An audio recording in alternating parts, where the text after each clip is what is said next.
Sector67. We do these monthly kind of show and tell style meetings. We've got 4 people presenting tonight. We have 4 people presenting tonight, some projects, and then we can do intros. You can say who you are, what you're interested in, and why you're here. And then if you're interested in a tour, you're welcome to. Otherwise, you can stick around and ask our folks presenting questions or otherwise. And we'll also have questions after people present. Our first presenter is Bill, is going to present remotely because he's got his stuff set up at home. So, Bill, I'm going to let you take it away and go from there. Okay. Am I sharing? Is it legible? Big enough? Yep. You're legible. It's pretty small, though. I don't know if you can go full screen or not. Might help. Maybe. You must have like a way widescreen monitor because it's showing us a little tiny white square in the middle of a big black screen. Yeah, I got a huge monitor. That make it any better? It's a little bigger, but I mean we can survive. It's not a big deal. I'll turn off the light to give us a little contrast. Okay, so I'll get this started here. What I've been working on is using this LLM and RAG stuff. I'm assuming everybody's probably heard of these LLM things. And I put that together with RAG, which if you haven't seen that yet, that is retrieval augmented generation. So the problem on this project was over the past long amount of time, I've been collecting documents, PDFs and EPUBs and text files and everything else, some of which are documents I've written, some of which are things I have found, digitized copies of books, got them all piled up. And like everybody, I've also sent and received a rather large quantity of email messages. And I know that there is information in all of that that's useful for something I'm working on. Primarily, that's the reason I collected in the first place. But I found I'm getting to the point where I don't remember what I have anymore. So I'll be working on a problem and I could use something. And I spend a whole bunch of time searching around to find something. So I wanted to use these technologies to give me more sort of collated and organized access to all of that stuff that I've collected or that I've sent or that I've received. And in order to do this, I had just a few constraints on it. First and foremost was I didn't want to share any of my private correspondence or any of the documents that I've written myself with any third party outside. I, for some reason, didn't want to let some other organization train using my data and then monetize it. I also didn't want to buy any more hardware or pay for a subscription service from somebody, part of the same as the first part there. And then, of course, if I could manage it, I wanted to learn something new about this stuff, about how to use them. And probably like many of us in this gathering tonight, I got a bunch of hardware sitting around. I've got an Ubuntu desktop, which is what I'm using right now, that's got nowadays an old NVIDIA GeForce card that has a GPU on it. I've also got this separate little box. It's a Jetson Orin development kit, it's probably a couple of years old now. But it's a Jetson, so it's got another GPU. It's a standalone machine also running Ubuntu. And then to give me some faster access disk space than the Orin has on board, I grabbed a USB 3 removable disk out of my collection. Put those all together. So that's what I'm hosting this stuff on. And hopefully in a few minutes here, I can fire everything up, but it'll still work and you get some feel for it. So the components of what I put together, as I mentioned in the front, using RAG, and that is the part that is used to do a combination of take all of that information that's been collected, make it usable in some sense, so that then it can be used to bundle it with a query that's given to the LLM and hopefully get a meaningful answer out of it. The little bit of code that I wrote for this is all in Python, and specifically to get access to the models, I'm using a Python module called this Llama that's originally written, that is written in CPP. It's a C library, and there's just a Python interface bolted onto the front of it. In order to get all of these documents, I've got a mixture, I think it's on the next page, of a bunch of different formats. And so I've found a existing Python module that can interact with those and extract basically the text out of them, knows how to ignore all of the structural information and all of the formatting and just pull out the text.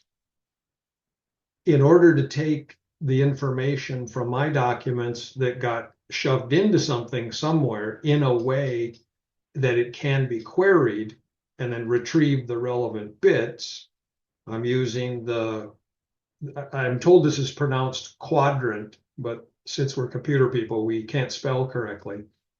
But it's using this database. That's where the RAG side of this project shoves the tokenized and vectorized information from all of my documents. And then I'm actually using two large language models. The first one, this BGE large, that is the model that does the tokenizing of the input text, turns it into vectors so that the rest of the front end input side of this thing can insert them into the vector database. And then on the really generative LLM side, I'm using a Mistral model, which is what we're more often used to. This is the question and answer generator model. And so I waxed poetic here. The basic idea, this thing so far will process PDFs, Word documents, something that's in pure Markdown. It'll take an ODT document. It'll work with plain text files, and it'll work with files that are in MBOX format. It's just a really old, pretty standardized way of shoving email messages as plain text into a file contiguously.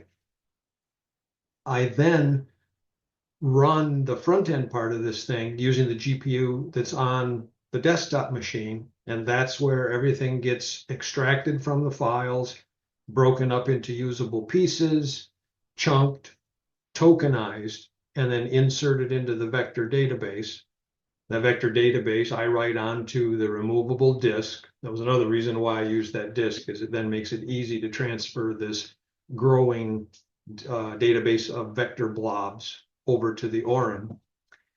And on the Orin is where the LLM generative model is running. And it just has a really simple web server on the front of it that receives the query from the browser, does all the magic bits, and then if it's actually able to find a response, returns it so it can be displayed on the browser. And the way the mechanism works, the original query is vectorized itself, and then that quadrant vector database provides a facility where you can basically search for vectors in the vector database that are close. And I know you can't see my air quotes, I don't think, but close in vector space. And the reason for doing that is if they are relatively close to each other in that space, that means there's likely very similar context. And in this particular use case, information that should be or might be useful to respond to the query. And so it pulls out the top n, and at the moment I've got n set to 5. So it pulls out 5 if it can find them. Then that becomes the context. That's the retrieval augmented part of this thing, gets added to the query, and then gets handed to the generative LLM. And it looks through those, tries to use the context that was included from the vector database to respond to the query. If it can, builds a reasonably meaningful response and sends it back. If it can't, then it takes the query on its own and tries to answer it from the training data that was used for the generative LLM. And then lastly, when it does find an answer, from the information that came out of my local vector database, it will actually identify the source documents if it could make a reasonable response. If it goes to the LLM was trained with data that didn't preserve any of the source references directly. So it can't say specifically where it is. And then at the end of it, if you can't find an answer from the information from the local vector database, and if you can't find it in the training data of the LLM, the thing just throws up its hands and returns garbage. And that's the indication that nothing was found. So let me see if it'll either run or explode. So there's basically and I know this is going to be squeezed on. Is this even remotely legible? Yeah, we can post these see some things. Yeah, not read it. Okay. It's a good vision exam. Are you charging per person or how do I? Of course. And I've got an optician lined up. Okay, so just over here, let me bring this into the middle momentarily and do one of these. So the text terminal on the top, that's just firing up that query server. We're not doing any of the RAG part. I did that already. I loaded the vector database. So in the top window, terminal window here, this is the generative LLM running and the logic for the simple web server that processes the query. And then just because we wanted to see what was happening here, the bottom window is just showing the performance statistics of the GPU on the Orin. And I did this initially through the development so that I could convince myself, excuse me, that the queries were actually being sent to the GPU on the Orin and not being handled just by the CPU. And so we can now do things like, let's see, we've got this. No, wait, mistake. Let's try this again. This is over here. Okay, so it's an impressive UI. Goes with my character. And you can put questions like, and you may be wondering who this Sarah Mania character is. That would be my favorite daughter. And look at that. We got an answer to it, and we answered it based on a couple of email messages. And then we can do things like, Because you're in a browser, you want to zoom in. If you do Control Plus, it should make it bigger. Or just scroll. I think I'll make it. Yep, there you go. Ah, it looks great. okay, who is Sarah's mother? So there isn't enough information. And this is where things get interesting. And I think this is the shortcomings of this smaller version of the LLM that I'm using for this. Because this information is in my vector database, but it doesn't get enough context. I don't know, can you see the colored horizontal lines over on the left that we are using the GPU? And there is information, but we weren't able to pull something together. And so if we do now something like,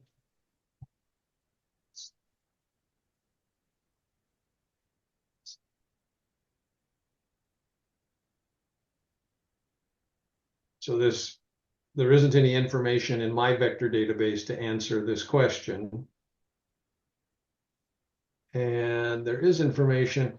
We're in territory now where I'm not sure what's happening with the LLM. I think I have a context issue.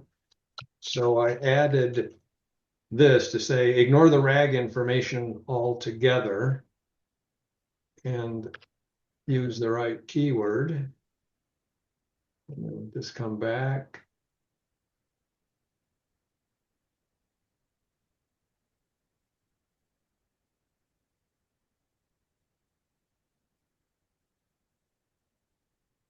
Okay, we'll try it one more time. This is a good demonstration of how LLMs work in practice, in that generally you don't get the same exact answer twice. What's the clear command doing? So clear is telling it to clear the context that it's built up. Now I want to do something again here. What I'm actually going to do is I'm going to restart the model altogether and then give it the same query.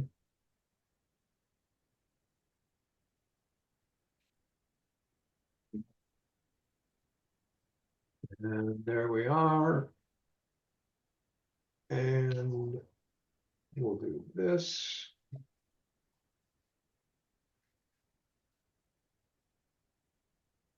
Let's see if we have any better luck here. So the information is there. It's not in my vector database, but it is answerable by the LLM from its training data. So this is where I'm at with this now. And I'm at the point where I need to better understand just exactly how to interact with the LLM and what's happening when it can answer a query the first time, but then can't answer the exact same query the second time. I don't know enough about this to know, is it something with the way that I'm interacting with it, or is it just an artifact of the model?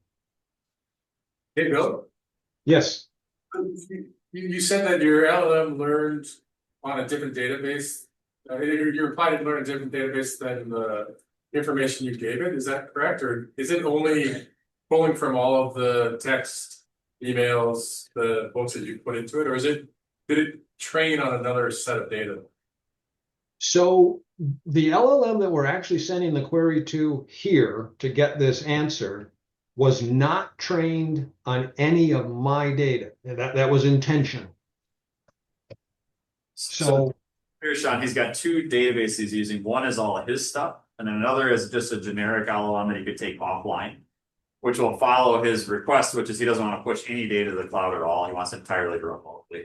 Well, I guess that's kind of the second question there is, wouldn't you, or are you not able to train, let's call it an embryo LLM that has no knowledge of anything on just your data? So it only know to look for information that you gave it?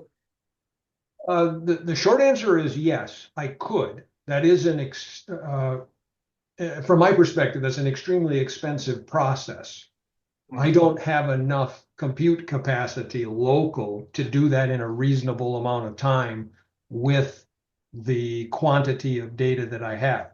But I also don't need to do that, because effectively that's what RAG as a solution, a utility provides, is you can take your local data and instead of having your local information embedded in the model in the form of the results of using the training data, my local data gets put in as part of the query itself.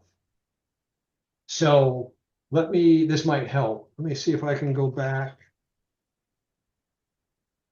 and give you, because I'm putting out the queries that I'm sending in.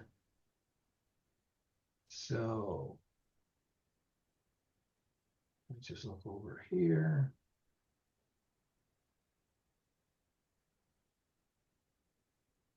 So where it starts with INST, and again, I'm not sure if this is big enough to read it, but basically the original query is, where was Sarah Mania born? That is first tokenized, turned into a vector, and then the 5 closest vectors that are created from my local data are retrieved from my local vector database. Those snippets of information that were used to create those vectors are prepended to the query. And it literally says, using the following documents, try to answer the question at the end. If you don't find an answer in there, then tell us that you can't do that. So Does that make any sense? Yes. Yeah, And to clarify with that, when you asked about the mother, one of the times on the screen, it said no answer, but then it gave 5 sources. And then, Yes, and then a different time it gave an answer and no, like right now it's got an answer with no source. yes. And the reason for the current one we're looking at is because there wasn't any vectors in my local vector database that were close enough to this one, to the what is the capital of Wisconsin. Okay. So the generative LLM that I'm using does not include identification of each source document for each vector that it was trained on. Hey, Bill, I've got a question. Mhm. Did you independently decide the level of resolution matching that you need for pulling context from the vector database? Or Yes, and here, that I can actually show you. It was, we were looking at this, we just didn't realize what it was. Ooh, what was the question? Where? So there's information to answer this in my local vector database. And specifically, I found 5 and these 2. So message number 421 in the mbox that I use in message number 73. So the 2 knobs that I have here are, one, I want the top 5 closest vectors, and I determine topness by this value that's calculated as an indication of how close is this vector that was created from message 421 when compared to the vector that was created out of this query. and then is the model combining response from each source based off of its score, and is it lending credence to each one based off of its score? Yes. Okay. And it's a combination of these are weights indicating how close to being this actual vector it is. And then the generative model is using its normal logic to form a coherent, sensible sentence using the information that it has found in this particular query in these 2 documents. Question, what was your chunking logic when you were vectorizing your input documents? I found sometimes that if the context window, if the window is too small, you'll lose pieces of data, like lose Sarah's mother. Yes. So those are 2 other knobs that were used on the front end part of this thing. Let's do this. Let me shut this down. The simple answer to the question is there's a combination of how many tokens and how much overlap. And specifically what I use when I chunked and then tokenified and vectorized. Let me see, let's do this.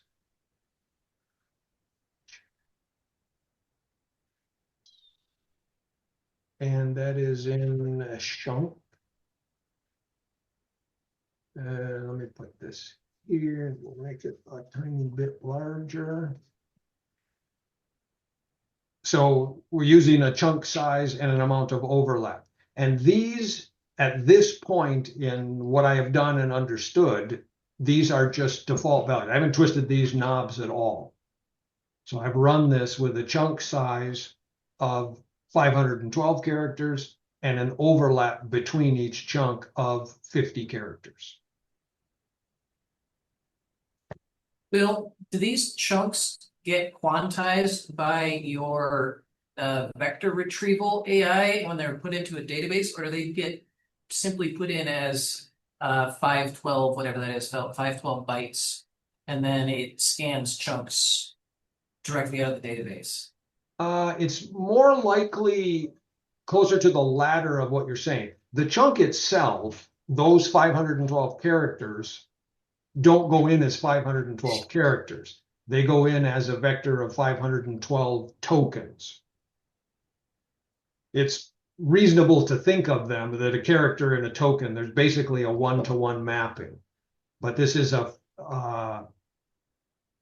512 dimension vector that is inserted into the vector database. And then one of the, let me see, what should I call it? The function, a query function that this particular vector database and all vector databases basically provide and support is you can give the function a vector as an input argument and tell that same function that the vector database provides, give me the n closest vectors to this input argument. And then that vector database function will return, okay, here are your n vectors and their relative weights. So how much larger does your vector database end up being than the input data size once it's been chunked? Haven't measured that accurately, and I've only loaded, as this is just my test case. This is part of why it can't answer very many questions. I've only embedded 2 PDFs, about 1,600 email messages, 1 small markdown file, and 1 small text file, and 1 small Word document. So they should be smaller. The contents of the vector database with all of the input data tokenized and vectorified should be smaller than the source text, because there's a lot of the source text that's thrown away. White space, some punctuation, formatting information, all of that sort of stuff. So when this goes live, will you have a live data set, or will you just have a stagnant data set that you'll be looking into? What I plan to do, the next phase of this, is to index and vectorify all of the PDFs and the docs and the text files and the markdowns and the email messages that I have piled up. If that doesn't exceed my capacity here, then because of the vector database, I'll be able to just, okay, I found another document, or I have another file's worth of email messages, run the same process to embed those, but instead of completely overriding the vector database, just insert all of these additional vectors into that database.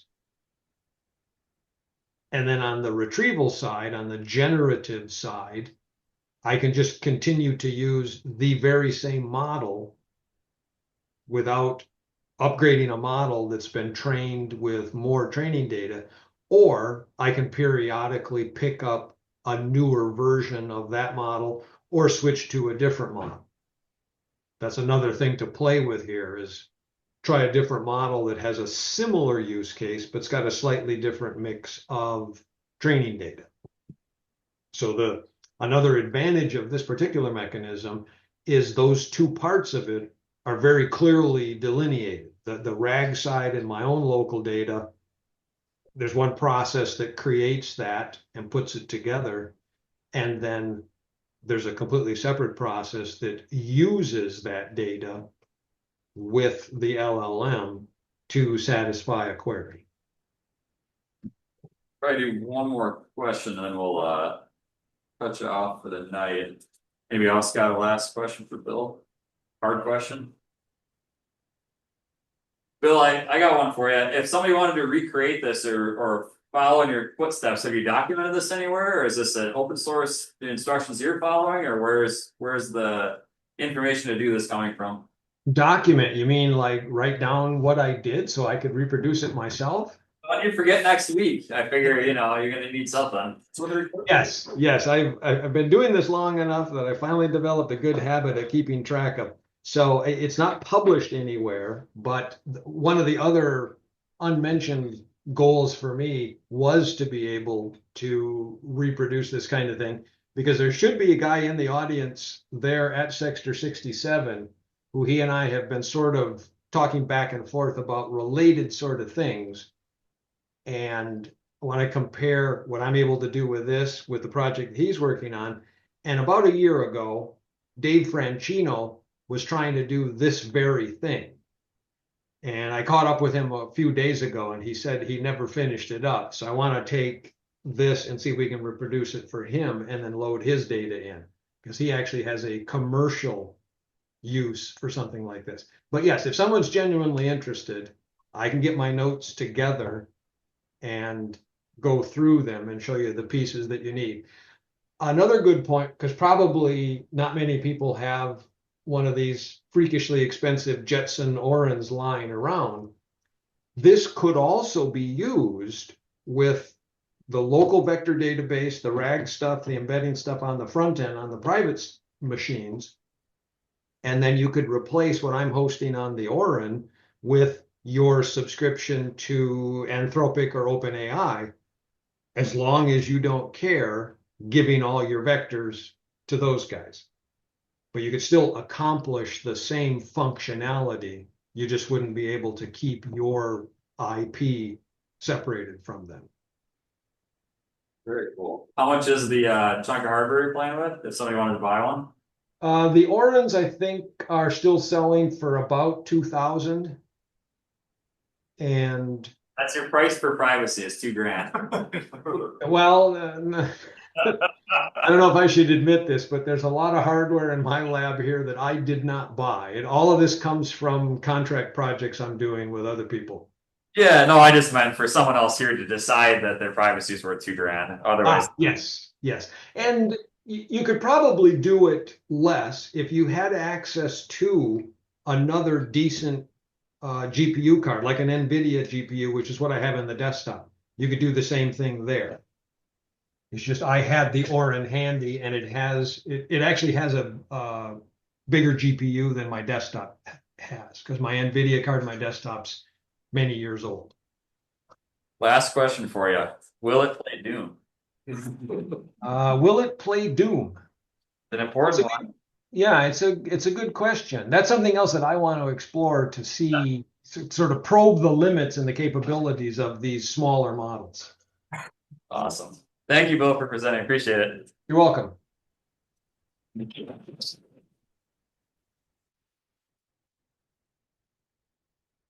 All right, we got Bob talking about how to not blind yourself, or others, actually, more specifically. Yeah, others.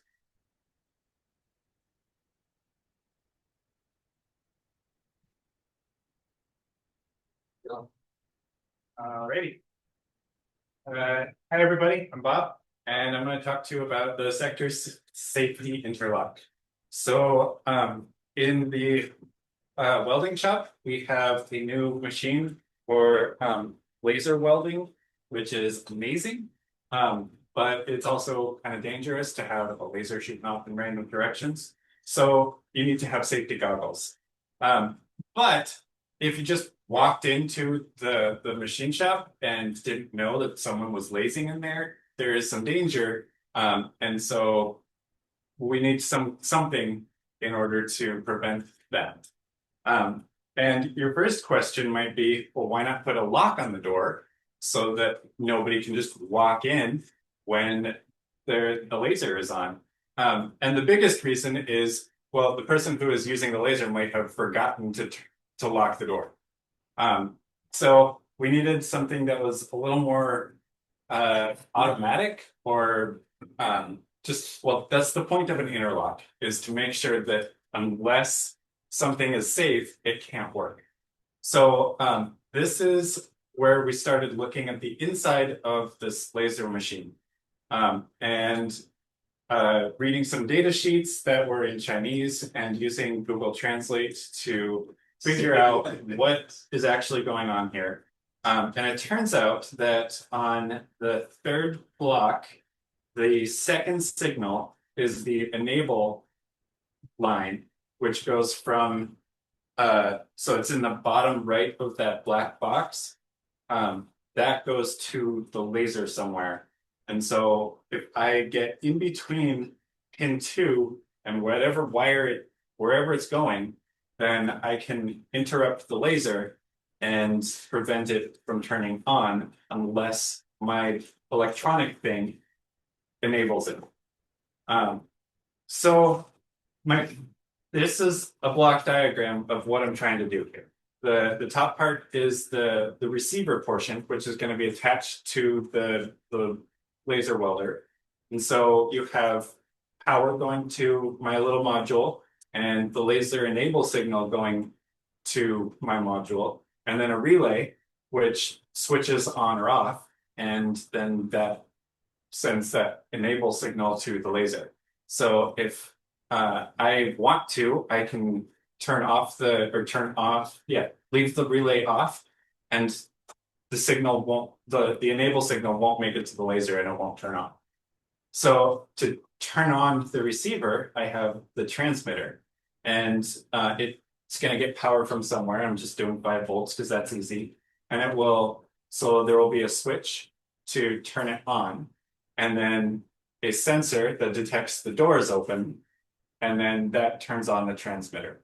So that way the transmitter will only be on if someone intentionally pushes the switch to turn it on, because I don't want to be blasting out wireless signals if I don't need to.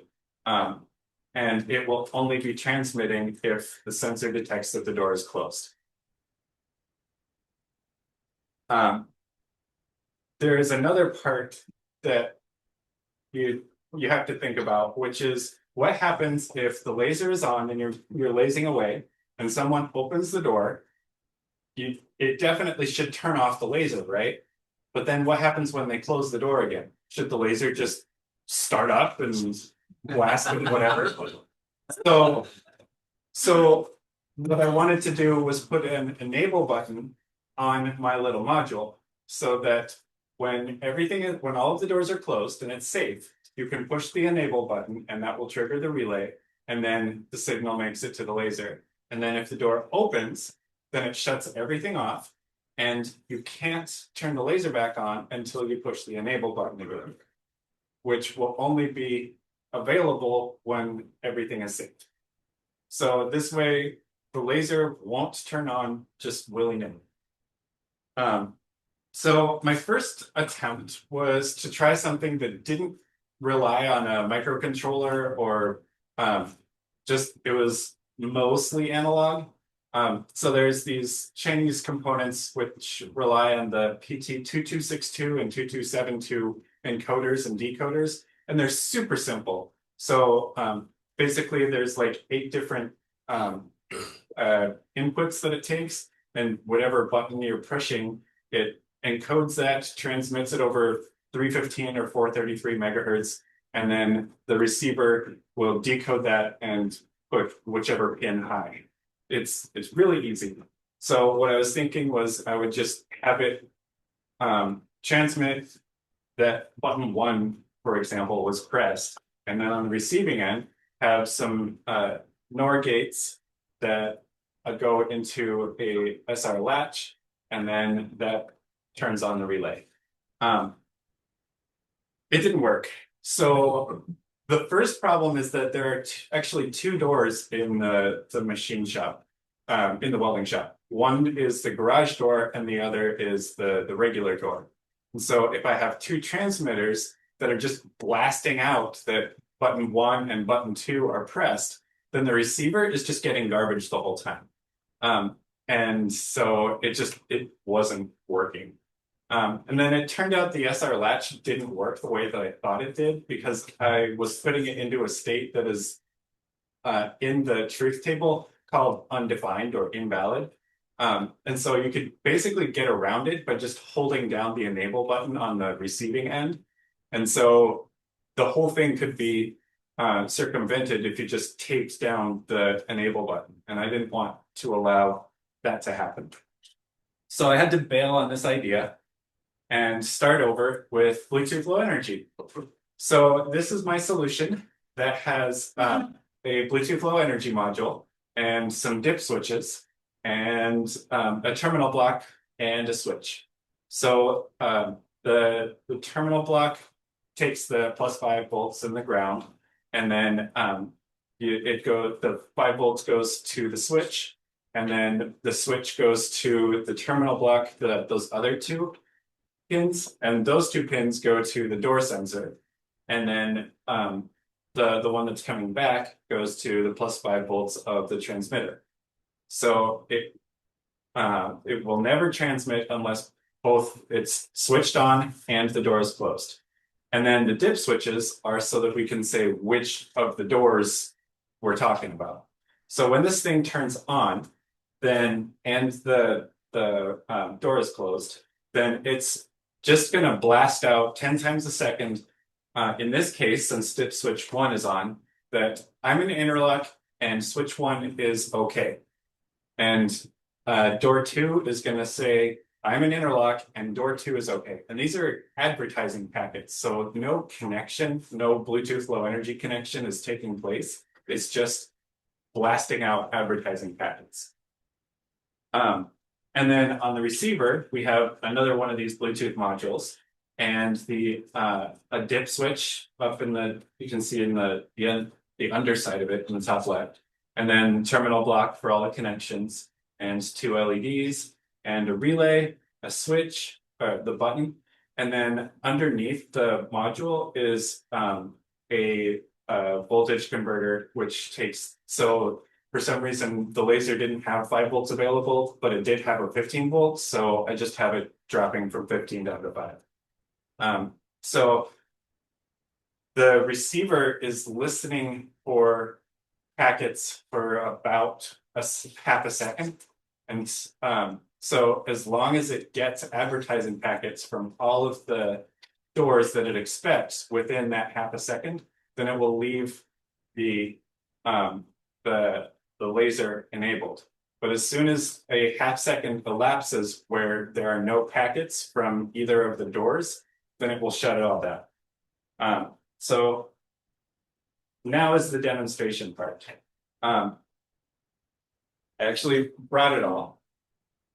So we've got a transmitter right here, and these things are so small. I'm really happy with how this turned out. But I'm gonna turn on power, and yeah, so I have switched it on, which means that it's on, it's capable of transmitting, but it's not transmitting. That's why it's red. And then I'm gonna simulate closing the door, and you can see now it's green, meaning that this door is safe. And now I'm going to do the same for the second switch. So I turn it on, and I'm holding too many things at once. Okay, so now it's safe. And now you can see the receiver has just turned green. So I will turn off one of the switches, and now it's off. So only if both switches are on and the doors are closed will this be safe. But it's not enabled yet. So you push the button, and now it's enabled. And you probably didn't hear it, but I heard the relay click, meaning that the laser enable signal can go through to the laser. Now, what happens when I open a door? Bam, it turns off. And the only way to turn it back on again is to shut the door, see it's enabled, or sorry, it's safe, and then press the button. And now it's enabled. Yes. So did you program it half second delay? Yeah. Because I can perceive that when we flipped it. Can you make that faster to make it safer? So I can open it. You're killing Sean. Focus one, you see. yes, but it increases the risk of it shutting off prematurely by accident. Because remember, there are 5 packets being sent from each transmitter. And so in that half second.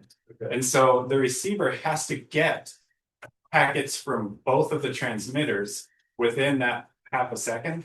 And if it misses any, then it's going to shut off.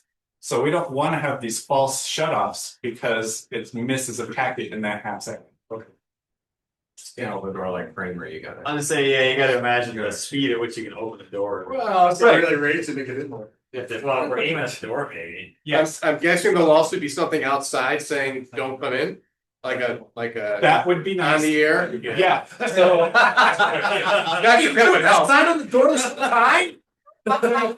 Yeah, so I wired, so these terminal blocks are set up so that if you take the ground wire and then either of the switch wires, then you could put an LED on that and then put it through to the other side.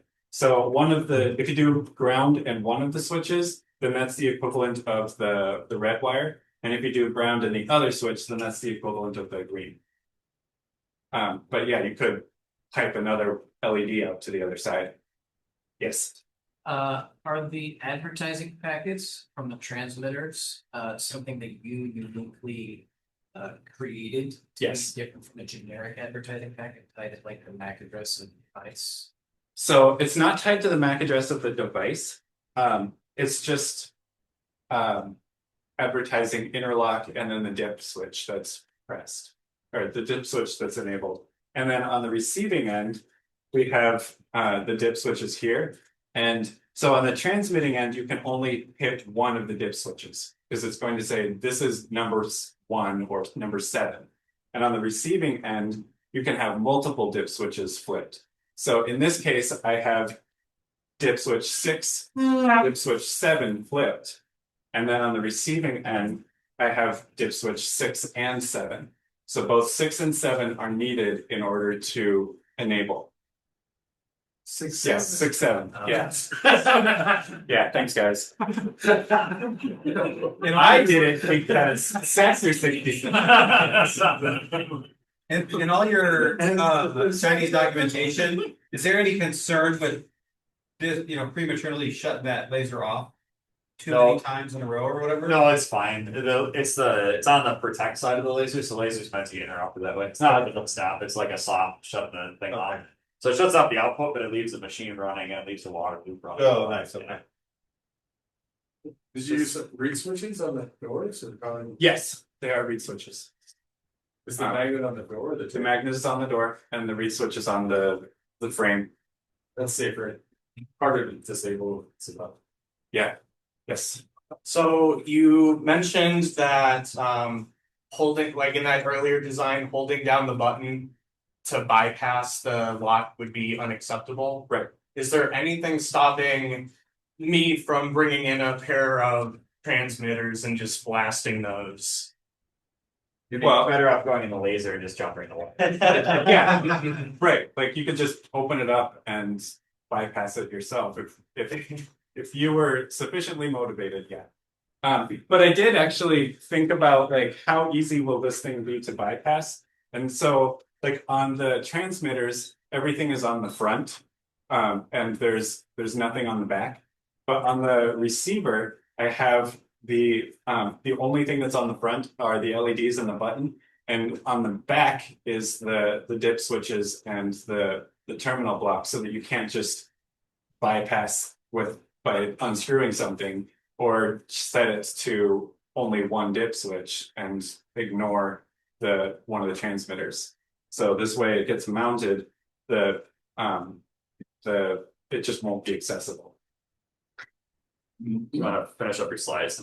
Yeah. So what I'm doing is the Bamboo Labs printers are freaking amazing. Like I remember the cupcakes and how far we have come since then is just ridiculous. I got a new one at home and these were among my first prints and I was just floored. One of the things that I really liked doing was using multicolor to embed text into that first layer. So like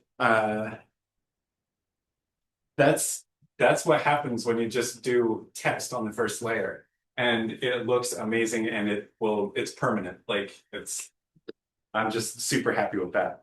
And I think in the future, I might do some clear PETG, and that way I can do light pipes rather than having the LEDs sticking out. So then you get like a really nice surface.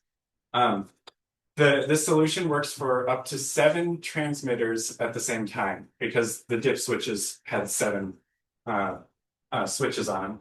So what we could do in theory is have multiple transmitters and multiple receivers attached to different machines, and then have different combinations of like on this machine, only this door needs to be open or needs to be closed. On this machine, we could pepper this whole space with stuff.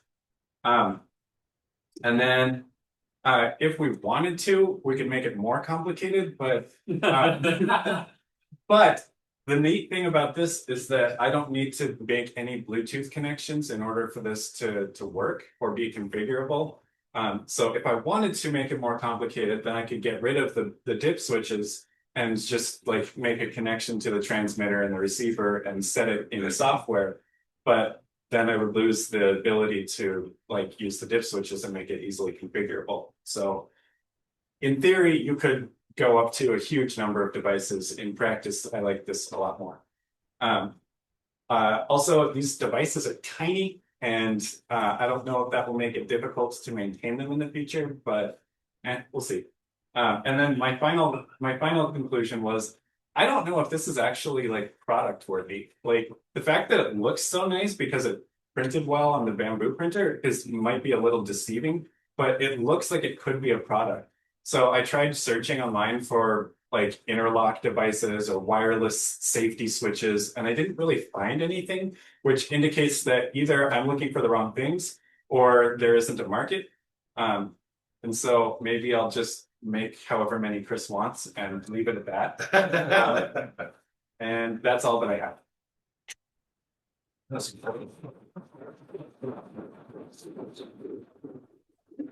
Jacob?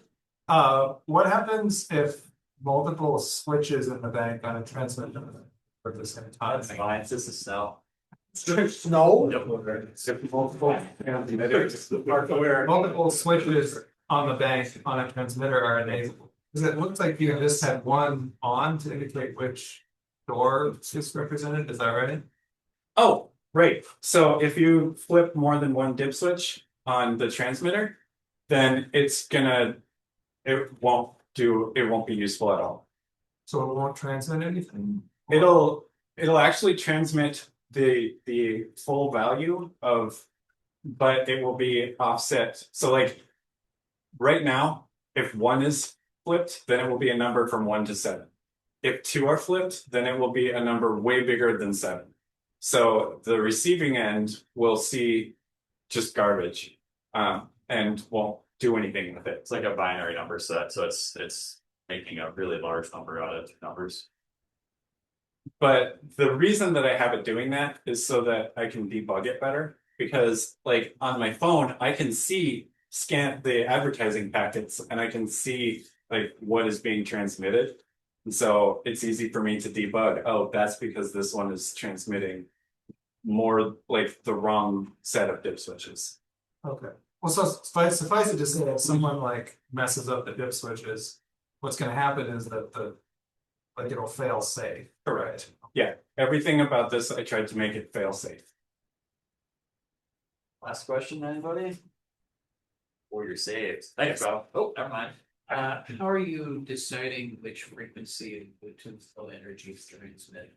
Is it within like the specific controller? Is it programmable in logic, or is it just a jump around somewhere? So Bluetooth Low Energy has 3 channels for advertising packets, and then the rest of the channels are for the actual connection. So what I'm doing is just using the default of shooting between all 3, which now that you mention it is actually something that I should consider. Maybe I should just have it advertising on only one channel, because if I do all 3, then there is a possibility that the receiver, because I'm transmitting basically 1/3 as many times on a single channel, like the receiver might not catch it. Anyway, good point. It seems to be working so far.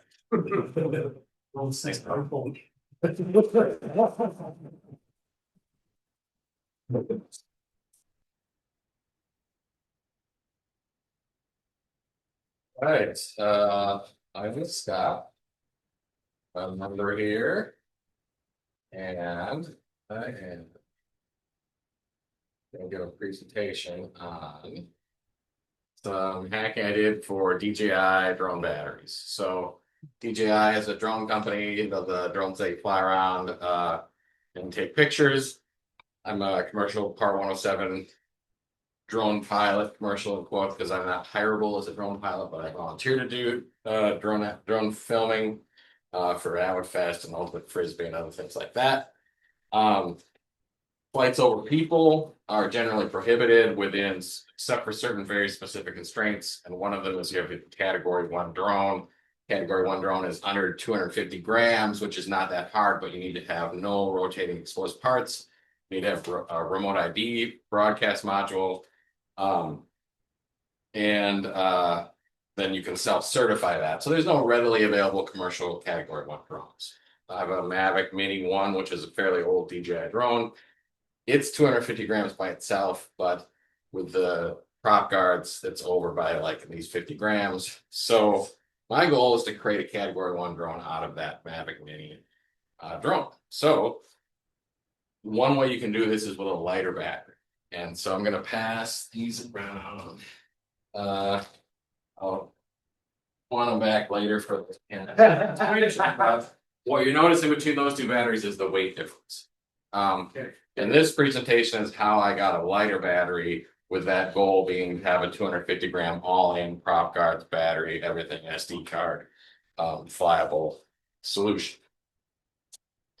Takes a little more than what you thought, or than what I thought. So Mavic Mini 1 did come, they made both a 2400 milliamp hour battery, which was sold in the US and all over the world.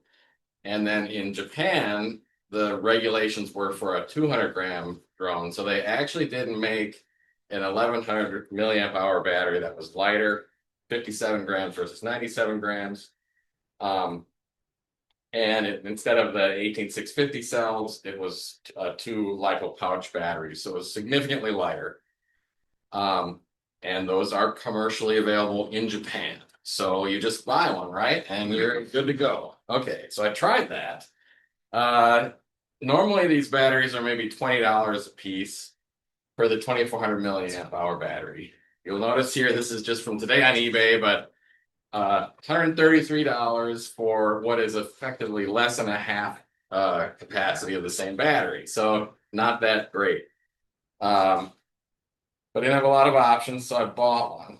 Not for this, it was like about $100. And when I got it, it was dead. So Great.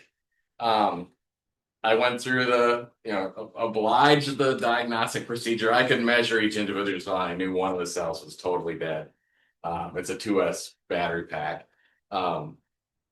And obliged them through all the diagnostic procedures. Eventually, they were like, okay, yeah, it's bad. We're sending you a refund. I'm like, great, how do I get your battery back to you? They're like, just keep it. So I'm like, well, okay. I now have a battery pack that's bad. So just fix it, right?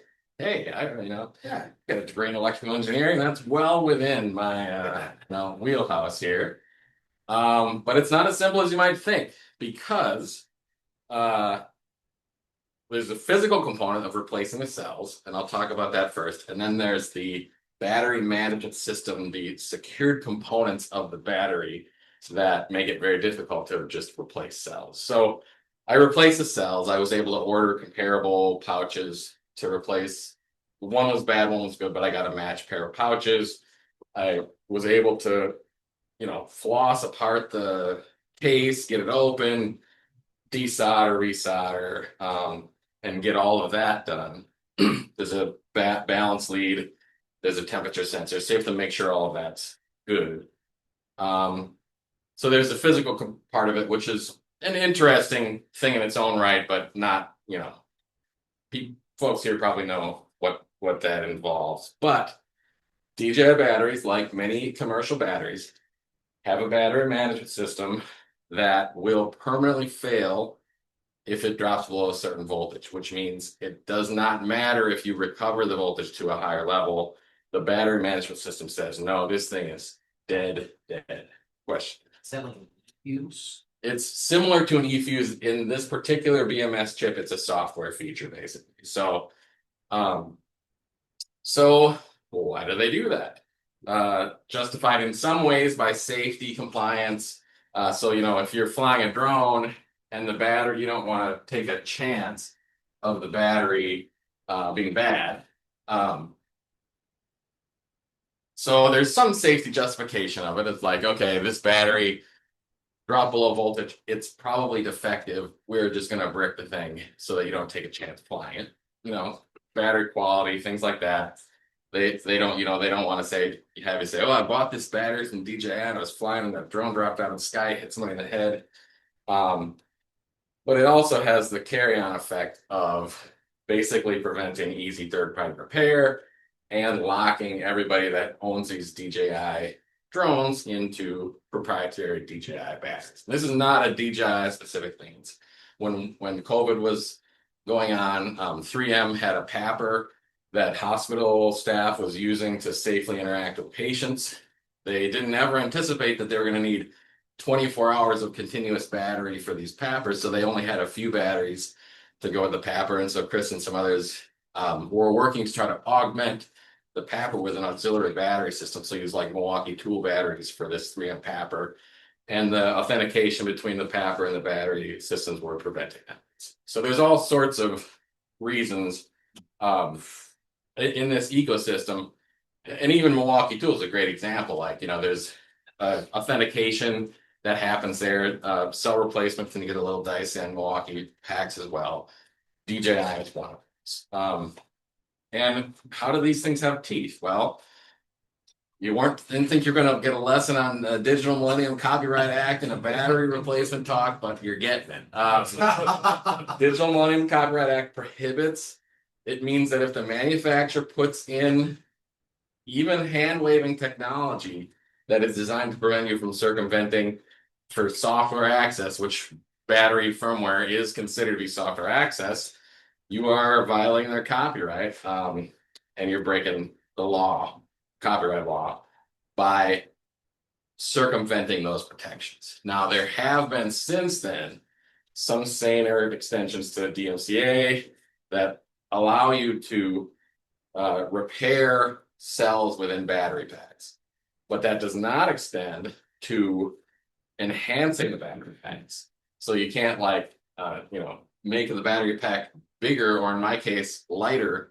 You would be violating that, and you can't distribute the circumvention tools. So if you in your own laboratory figure out the encryption keys that like DJI used to lock the battery firmware, and you make the protocol to interact with it and you set it, great. But if you as a American citizen or DMCA started to distribute that software, that is violation of DMCA. So it's a little bit, there's a little bit more to it, unfortunately. So my current use case is basically a repair of the cell. I'll just say maybe I've walked by the self-repair manifesto by the door over there, but I will say, you know, if you can't fix it, you don't own it. And this is a real thing. And right to repair is a growing movement that is gaining traction worldwide in the United States as well. There's good reasons to support this. This use case, one. So there is another group of folks with an even stronger motivation than mine to modify the DJI battery management system. So Ukrainian hackers have created, distributed a piece of software called DJI Battery Killer, which is more of a DJI battery management system firmware modification tool. And you use a CP2112 interface board to I2C to talk to the battery from USB from this software. And you can then go in and modify the parameters. And I'm going to be doing a live demo of that here as we go through. It's a Texas Instruments chip, but DJI actually has a custom version of the Texas Instruments chip that even the TI stock software, if you had the encryption keys that the DJI used, would not actually let you modify the DJI stuff. So I've made this little harness here. I'll show it. I guess I have best to maybe show it up on the screen. This is that CP2112 board, very straightforward. It's a 2 millimeter pitch pins that coming through okay. Can you see that? And the board. And So just wiring it up.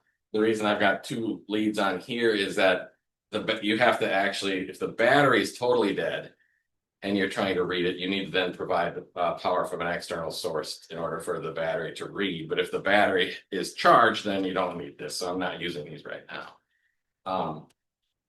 And yeah, so So is that it circumventing the BMS or is that replacing? it is basically talking to the BMS, and I'll walk through what the procedure for this here. So, yeah, after downloading the software from you know, internet forums of questionable I ran it through several virus scanners and it seemed to be fine. And I'm just gonna hook up through the pins on here. Awesome.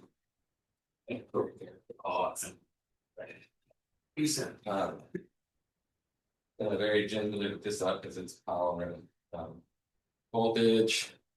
Okay, the Zoom shares blocking my view here, so just lower this. Can you all see right okay? Oh no. Hold it.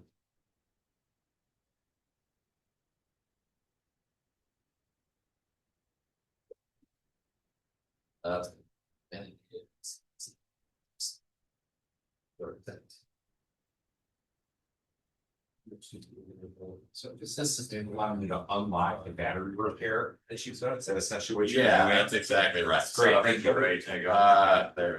So, all right.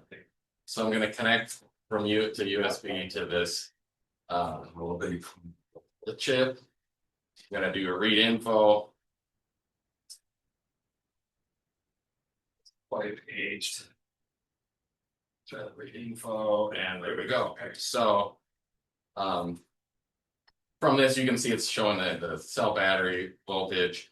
I have things in here like the device chemistry, and the design capacity. So this is the 1100 milliamp hour version of this. And so I have now all the settings that I need in order to understand the BMS settings of this. I can actually read and write words into this system. Yeah, question. Is all of this stuff that it's already read stuff that is advertised generically anytime you're reading from the chip? Yeah. You see the ports cryptographically circumvented. So this is if I go to let's see, the unseal part, there's a key in order to. So this, I actually don't know the protocol well enough to say if this stuff is generally available. I think this is available, but the writing and reading of it is probably not available. And so they've built some commands in here: unseal, and then clear PF is clear permanent failure flag. And clear PF2, there's two types of permanent failure flags that you might encounter if you get a low voltage. So if I just removed both cells off of this BMS chip and then put both cells on, it would have these PF flags, which it did have when I did this. It says, oh, wow, yeah, this voltage got way too low. I'm never flying this battery again. Permanent failure flag is set. And that's like a fuse, but it's more of a software firmware flag, basically. Set. So you can unseal, clear the two permanent failure flags, reset and seal, and then you're good to go. You basically told the BMS, no, try again with these new cells, and life should be good. And indeed, I was able to put this into my drone and fly around. So, so yeah, any questions on that part of sort of like what's happening here? USB, CP212, yeah, baby.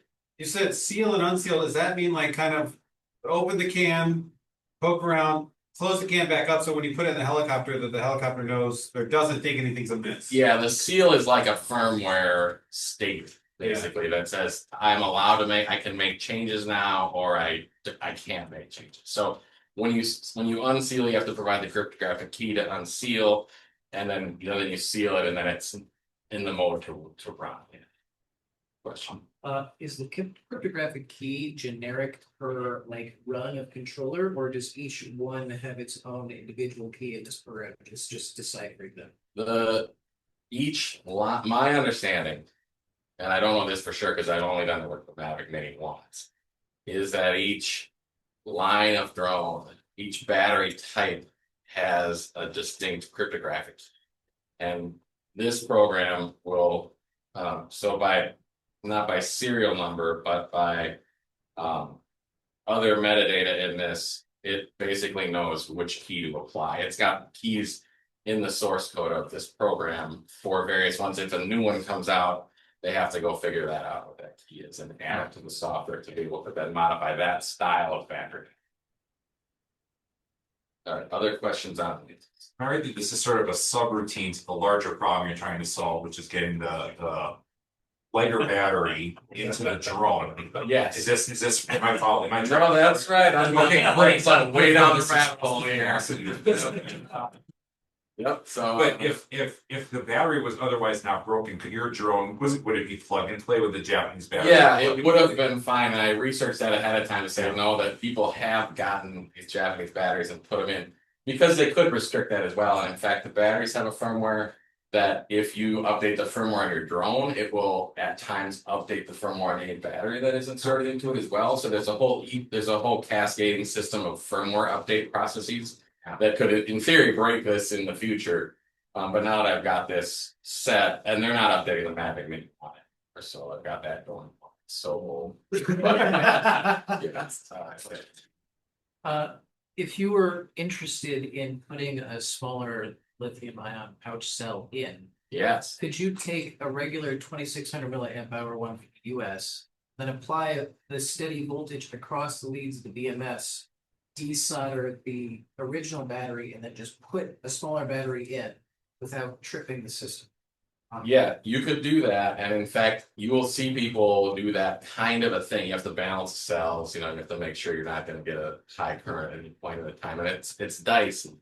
But in fact, you wouldn't really, because this software exists, you wouldn't need to do that. Yes, and because now, so the interesting part for me is, okay, I bought one battery for about $100 from Japan. And if I'm gonna, and normally I'm gonna fly with 2500 milliamp hour batteries, not over people. But if I want to do flights over people, if I wanted more of these firmware settings, you can actually, in addition to just the unseal and clear the flags, sort of no-brainer options over here. There are the write word, read word, where you can hit that address and actually change the things like what battery chemistry things has. People have done things like the overall capacity to increase, you know, so that the charger actually also then reads this BMS information and charges the battery appropriately. So I have 1100 milliamp hour here on the design capacity, and the design voltage is that, so that the charger is smart enough to read this and then cut off as it's charging. It knows the chemistry type, so it knows how to ramp up. It might charge differently. I don't know if in reality it does, but it could charge differently based on the chemistry. There's all sorts of things now in this metadata that matter both to the running on the drone and to the charging process for the battery. So other questions before I go back? That mean you can now buy the cheaper US batteries and upgrade them to Well, capacity? or yeah, right. So let me get back to my slides because that's a very good question.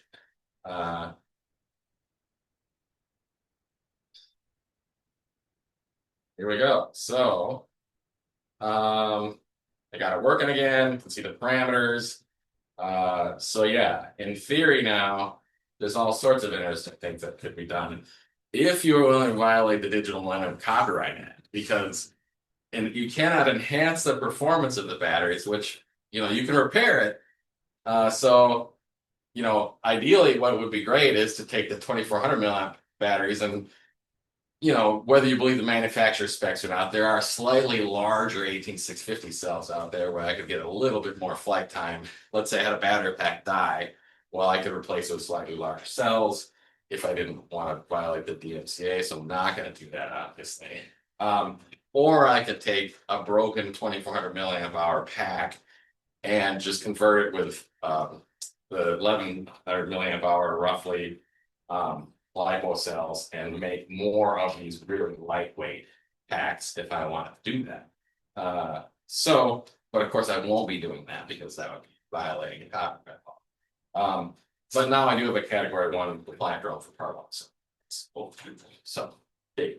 Since you're a resident expert on the MCA, all of a sudden, this is like copyright. My understanding is I can make a Mickey Mouse character for my daughter. I can paint it. I can do whatever I want. I can keep it in the house. I can do whatever I want. But the second I try to sell it to you, that becomes copyrighted. I don't. I think that's patent. Maybe that would be appropriate, but I think if they like busted down my door and like were like this battery, whatever. I don't think I have any protection for personal use on copyright. That's my impression. And my understanding There's fair use and things like that, but personal use, I don't think I get any protection. Huh. Don't know, but I'm not confident. Yeah. Only repairs. Well, and that was my question, right? Is if you did all this to 100 cells in your basement, does anybody care? As long as you're not like selling or distributing these new magic advanced cells. Yeah.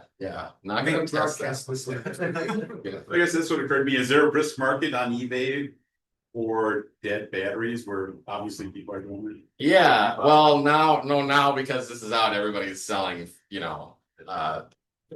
as good as new. Yeah, exactly. There's a DJI. I mean, it's actually an interesting month to be doing this because by the end of December, DJI might not be in the US market and there may not be actual DJI repair facilities necessarily available for these batteries, which is another reason why the software is actually really helpful because your batteries can just be totally bricked. We'll sit and wait to see how that plays out. But I haven't been able to find broken batteries on eBay at all. They're all repaired batteries. Imagine it. Did you ever consider doing a write-up on this on Louis Grossman's consumer rights wiki? I mean, I plan to do a YouTube video on it and then certainly respect the work that he's done on that front. I think what I'm doing is like, I would be happy to contribute to that, but this is like very basic stuff compared to sort of most of the things that we. Well, do you know if there are lots of people that are trying to circumvent the class 1 for this specific drone where you can like point to other people that have been like, yeah, I can do this. Yeah, there's definitely a community of people that want a category 1 drone that's off the shelf workable.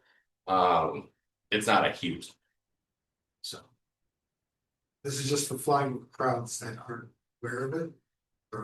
Well, yeah, I won't go into the whole many people egregiously violate drone laws. And there's gonna be some bad accidents at some point. But yeah, this is for like safely lightweight drone with good prop guards under the weight limit, traverse people and do crowd stuff.